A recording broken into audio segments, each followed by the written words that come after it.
फिर रेवंत रेड्डी क्या बोला 4000 देता हूं ఇందిరమ్మ పాలన వస్తుంది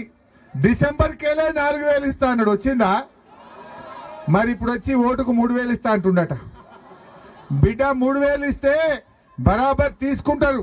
ఆ 45000 ఇంకా బాకీ పడ్డు అవి తీసుకురా అని అడగాలి అంతే కదా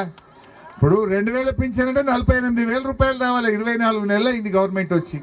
3 ఇస్తే ఇంకా 45 దేపోరా భయ అని అడుగురు అంతేనా కాదా మా అక్క చెల్లెళ్ళకి ఏం చెప్పిండ్రు మహాలక్ష్మి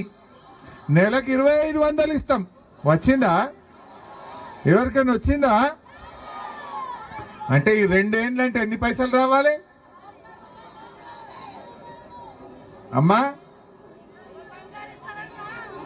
60000 రావాలి 2 ఏళ్ళ పైసలు అంటే మహాలక్ష్మి కింద 60000 రూపాయలు రావాలి గా 60000 ఇచ్చి మాట్లాడాలి రేవంత్ రెడ్డికి బాండ్ పేపర్ రాసి ఇచ్చినావు కదా బరాబర్ ఇస్తా అని చెప్పినావు కదా